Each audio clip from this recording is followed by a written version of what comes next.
İnson o'tsa, hayotdan o'tsa, keyin odamlar aytsaki, qutuldik shundan, Xudoga shukr desa, bundan katta musibat yo'q. Xudo saqlasin.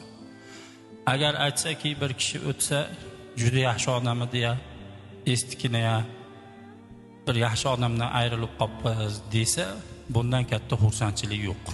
Bundan katta xursandchilik yo'q. Hech jamiyatga manfaati yetmaydigan tamom o'zi yashasa ham go'rda yashaydiganlar bor. Yashaydi, hayot, lekin qabrda u. Chunki uni birov eslamaydi, u birovga yaxshiligi tegmaydi yoki u hech qachon jamiyatni tashvishini qilmaydi. Ammo bir kishilar bor, qabrda yotibdi. Zikri hali ham tirik. İnsanlar hali ham eslaydi. İnsanlar hozirgacha u kishining qilgan ishlaridan ibrat oladi. Falonchi bor edi, zo'r ishlarni qilib ketgan deydi. O'sha kishilar hali ham hayot. Ammo lekin ba'zi tirik kishilar bor, ular o'likka o'xshaydi. Shuning uchun eng yaxshi narsa axloq.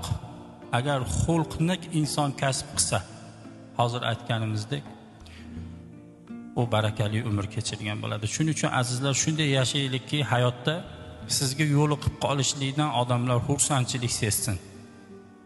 Kun davomida, balki haftalar mobaynida bir-biri bilan ko'rishganda gapirib yorsin, falonchi bilan ko'rishdim, ja yaxshi insonda, tabassumlida, ixlosli, muhabbatlida deb mana shunaqangi bir insonlarga ibrat qilib gapirib yoradigan darajada axloq bilan yashang.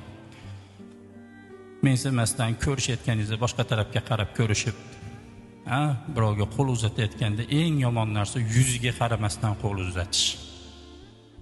Gapiryapsa gapini bo'lib yorib, o'zingiz gapingizni gapirib, mensimaslik, kibr, havo, nafs, bu hasad degan narsalardan nihoyatda uzoq turgan odam yutadi. Eng asosiysi g'iybatdan saqlanish kerak. İnsanlarda bor aybini gapirishni ismini g'iybat deydi. Bor aybini, yo'g'ini gapirishni ismini tuhmat deydi. Endi bir kishi haqiqatdan aybdor, haqiqatdan kamchiligi ko'p. Shu kishini xoslab palonchi manaqa deb gapirishni ismini g'iybat deydi.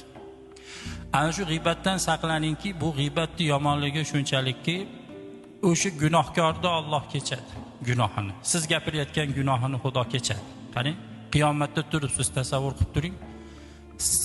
Siz gapirganingiz uchun Allohdan kechirim so'rasangiz aytadiki, "Ho, men kechirib yuborgan, o'sha gunohni qilganda oldiga bor endi" deydi. Qarang. Men uni kechirib yuborgan, o'sha gunohni qilgan sen gapirgan odamda oldiga bor. Shu seni gunohingni, shu xatoyingni, g'iybatingni kechsa kechaman, kechmasa kechmayman deydi. Bu shunaqa yomon narsa. Bu bandaning haqqi hisoblanadi.